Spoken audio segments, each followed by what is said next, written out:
Welcome to the Rebuild SoCal Zone podcast. I'm John Swatolski, and I'm the new Executive Director for Rebuild SoCal Partnership and your host for today. Our guest for this week's episode is Speaker of the California State Assembly, Mr. Anthony Rendon. I would like to welcome our guest, Mr. Rendon. Hello, Mr. Speaker. How are you today? Hey, John, I'm well. How are you? I'm doing very well. I know our listeners are excited to have you, and so it's a real pleasure.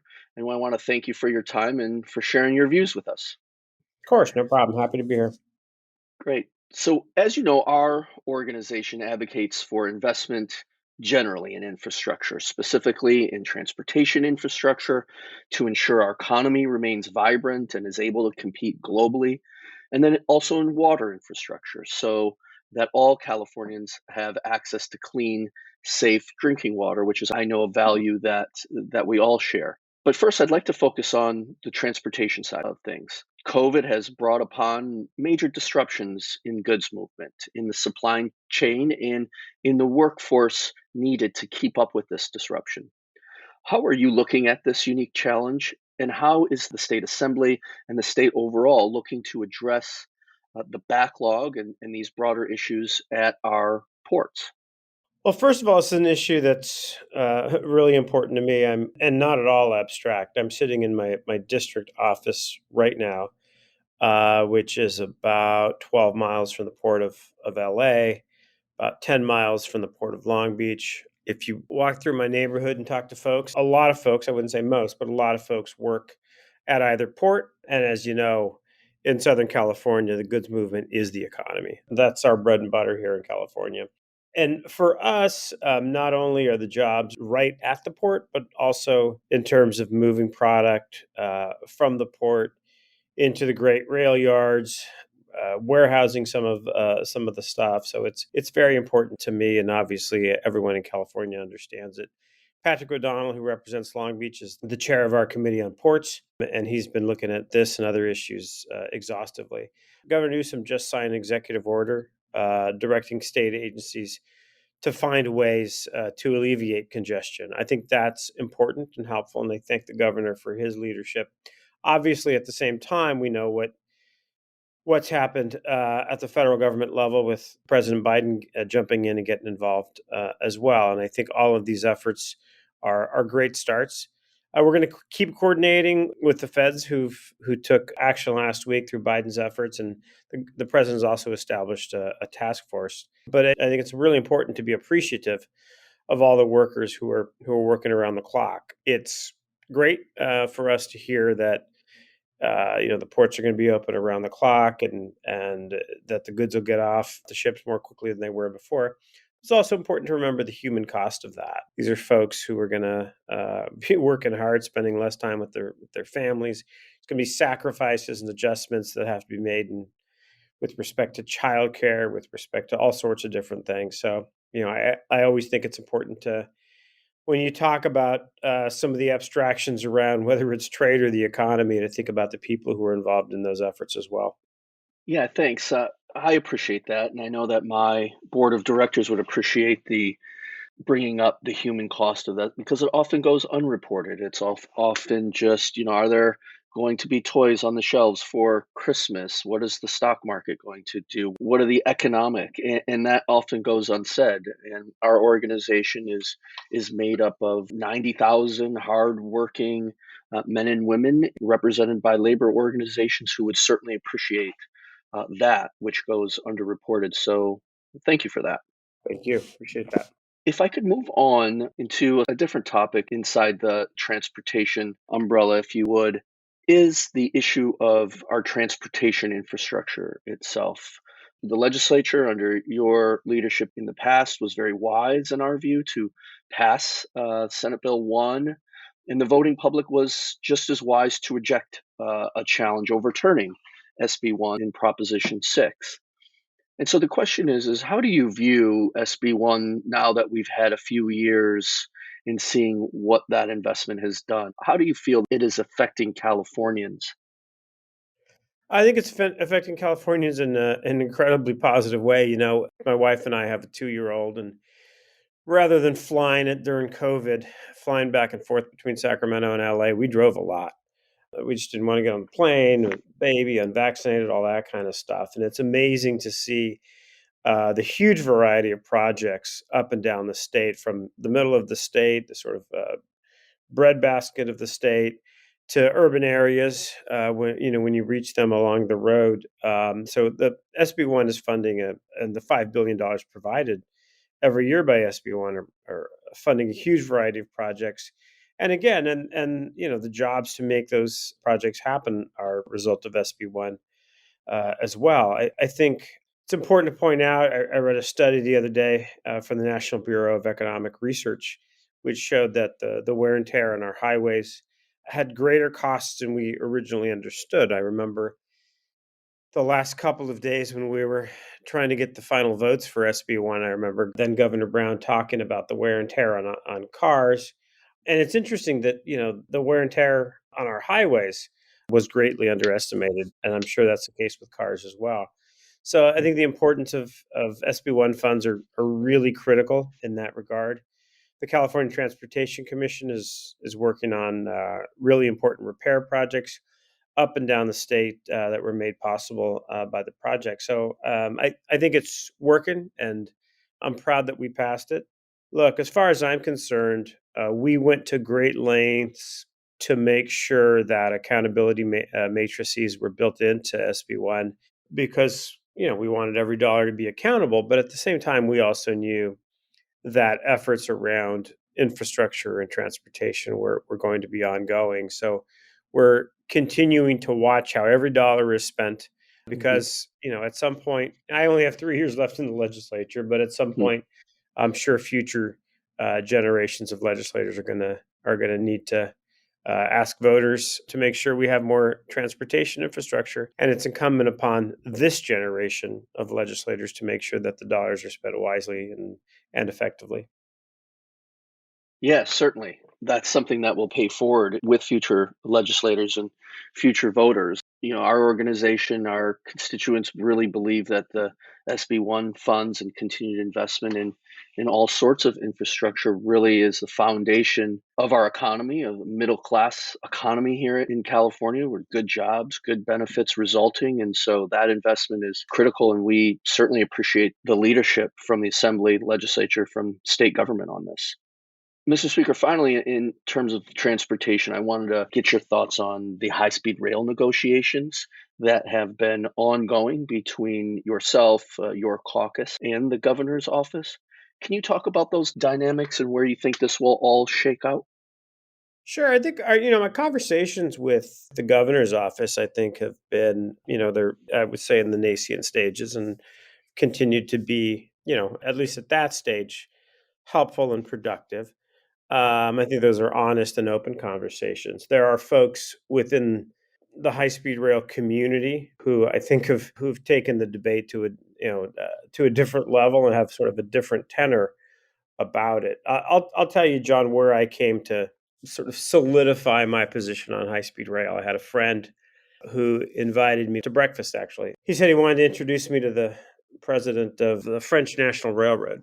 Okay. I said, great. We sat down and for breakfast, and he said, I hear you're against high speed rail, and I said, I'm not against high speed rail at all. And he said, good, because high speed rail is always effective everywhere. It's been unveiled, it's always effective. And then he stopped, and he said, well, so long as you link two urban areas of 4 million people or more.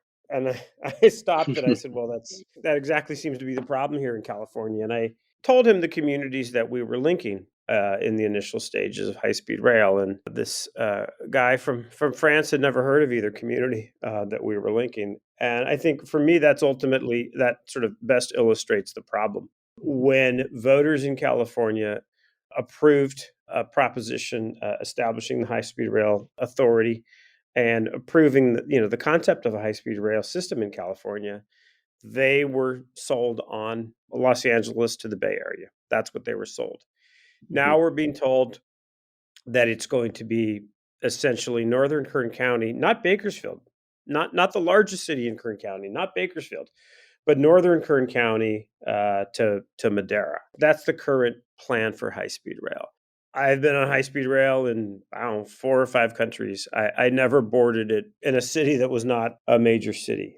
That's not the way it was sold to voters. That's not the way it will be most effective. What we have told the administration, what we have told the High Speed Rail Authority, what we've told everybody who will listen is that the most effective way of having a high speed rail system, of building a high speed rail system, is to make sure it links Los Angeles to the Bay Area. Their current concept is the quote unquote, if you build it, they will come model, which is you build a shorter rail system, again, from Kern County to Fresno County, and then that will build ridership. I think that's absolute nonsense. I think that's pure fantasy as far as I'm concerned. I think the way you build ridership is to have faster rail in Southern California, faster rail in the Bay Area, and you link the two. So we've been asking for the funds to currently emphasize sort of a focus on increasing the speed of rail in Los Angeles and in the Bay Area. We understand that the project is continuing to be built in Fresno, and it should be continued to be built in Fresno. But the bulk of the dollars need to be spent right now in Los Angeles and San Francisco, and that's what we're holding out for. And I think it's important to point out something. Eventually, we will take a vote on the authorization of funds. I don't have the votes. Even as speaker, I don't have the votes. If I wanted to approve the current system, I don't have the votes in my house. The vast majority of the members in my house think it's a ridiculous plan. I think the vast majority of Californians think it's a ridiculous plan. Everybody I talk to thinks it's a ridiculous plan. So the votes just aren't there. And I think it's really important that the administration comes to the table and talks about a viable high speed rail plan for this state. Well, thank you for that. That was really appreciated for our listeners to understand your priorities and your thinking. This issue is important to a lot of Californians. It's important to the construction industry and to its unionized workforce. So, we appreciate you being so thoughtful with this. And we, certainly wish you well in 2022 and would like to, encourage that deal gets done at the appropriate time. So thank you for expanding on your thoughts there. Thank you. Mr. Speaker, I'd like to move to another challenge, equally, if not more, intractable, which is the housing crisis. In my view, it really is the challenge of our times. The affordability crisis in California has so many impacts, from homelessness to the phenomenon of super commuters. Can you just talk about how you view the housing affordability crisis and what can be done to alleviate its effects?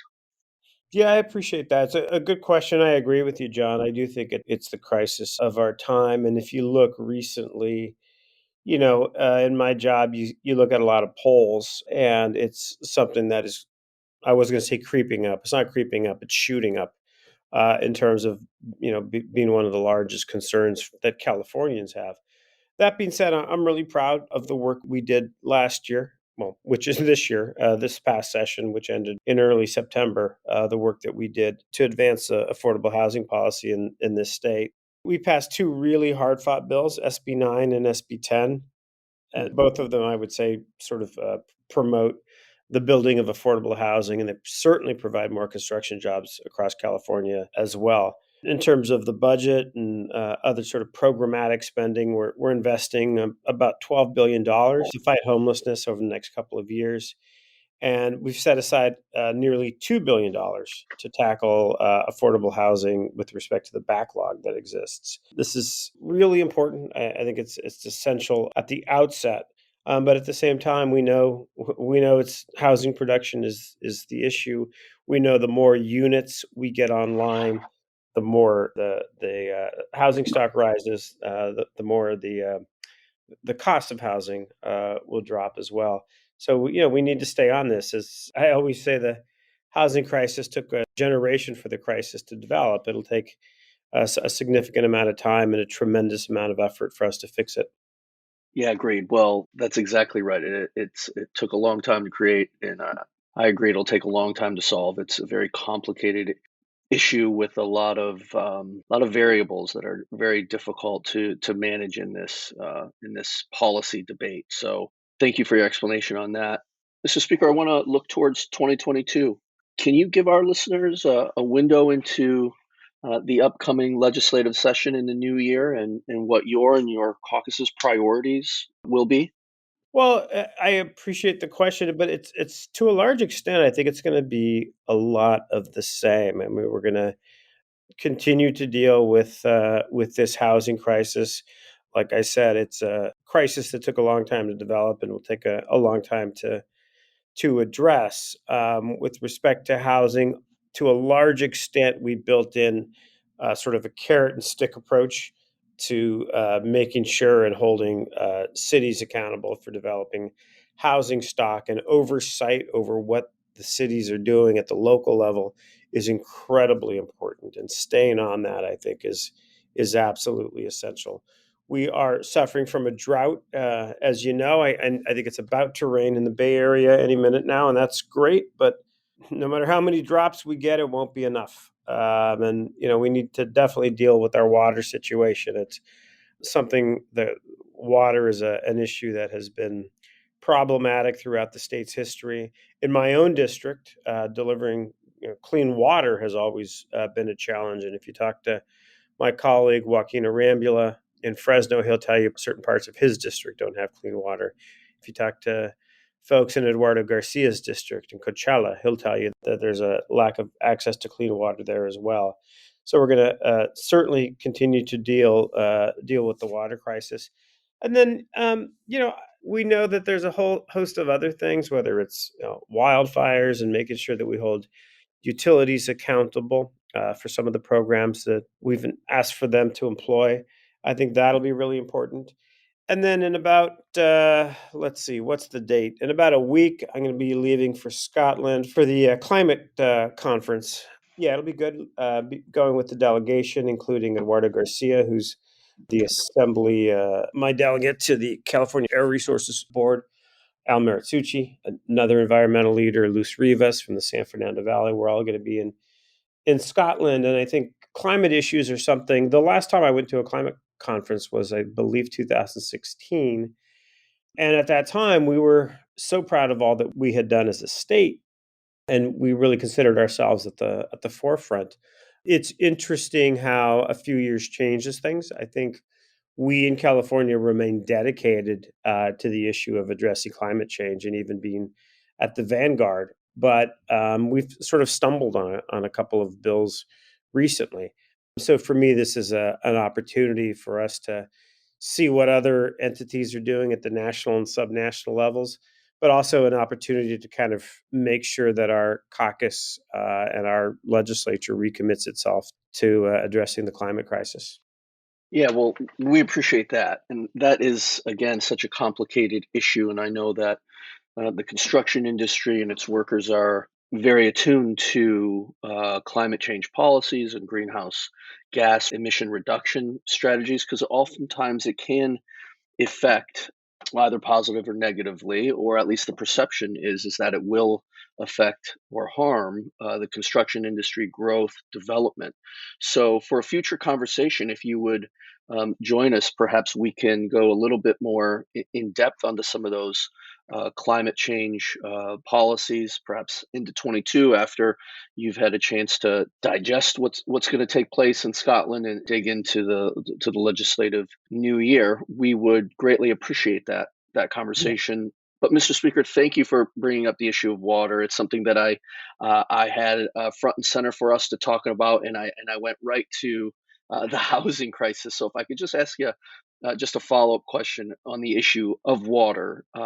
You led earlier in your tenure in the assembly. You led the development passage of the state water bond, which was a real shot in the arm into water infrastructure, and again, in what it seems to be an ever-present drought that just doesn't seem to be going away. Where do you think we are in regards to our water infrastructure? Do we need to invest more dollars into beyond what the feds are hopefully going to pass this year? Do you think we need to invest more dollars into our water system? The short answer is absolutely yes. The federal infrastructure bill, like you said, it did dedicate some funds to water.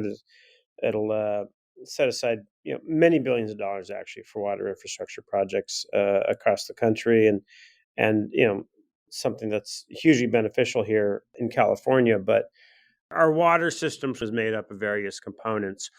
All of them seem to be at sort of stressor points. I'm just finishing up this book on William Mulholland, and it's been 100 years since we built some of our larger infrastructure, our statewide systems. Anyway, some of those need to be updated or looked at for sure. Some of the local projects that around sort of recycling and those types of things are badly in need of repair. But we also need to expand all of our water infrastructure systems. We have 40 million people in this state. We know there's going to be more than that in 25 years, much more than that in Hmm. 50 years. And we need to make sure that the pace of infrastructure in general keeps up with the population, but certainly water, which, as we all know, we just can't live without. Right. Well, thank you again, Mr. Speaker. Again, you were just in front of me on the next question I was going to answer or ask you, and I appreciate your preview of Mulholland's book. I've always enjoyed hearing about what books you are reading, and I want to ask if there's anything beyond Mulholland's book that you could recommend to our audience. Anything that you found interesting in your own personal reading outside of all the legislative reading that I'm sure you have to do. So, anything you could share with us on that front?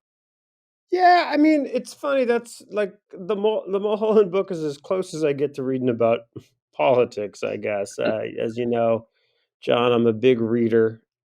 I always feel like if I'm reading about politics, it just makes me think about work. I try to steer away from that. I read a lot of Yeah. fiction, as you know, a lot of early 20th century fiction. I read Mhm. the John Dos Passos trilogy, the USA trilogy, Okay. earlier this year throughout the summer, and that was a fascinating read. It's just sort of like in snippets his view of the United States just before World War One and 20, 30 years after that. Interesting read by an interesting guy who's sort of like his life and his views on everything evolved. It was a socialist and part of the international brigades of the Spanish Civil War, and ended up near the end of his life a Republican. So quite a life journey for him. I read a lot of Henry Miller this year. I like him a lot. Okay. Another a guy who ended up living and spending the last years of his life in California. I'm generally interested in early 20th century fiction. That's the stuff that kind of gets to me. But I'm running out of authors. I've noticed. I I finally got to the Dos Passos books. They've been on my shelf for a long time, and they're just they're so fat. Each of them is like 300 pages, and there's three of them that they made me a bit lazy. But I finally polished them off this summer. Yeah, that's great. Well, thanks for sharing that. I always appreciate hearing what you're reading, and I've read some of your writing on the side too. Also fascinating. So, look forward to Thanks. more of that in the future, and certainly look forward to a partnership with you and your office, our organization. Look forward to the conversations going forward. We have a lot to work on together, and whatever we can do to help support you and help you serve your constituents, we're always there for you. So, Mr. Speaker, thank you again for your time. Thank you. Thanks very much, John. Appreciate it. Well, folks, that's all for this episode. Thanks for listening, and be sure to subscribe to us wherever you get your podcasts. Bye for now.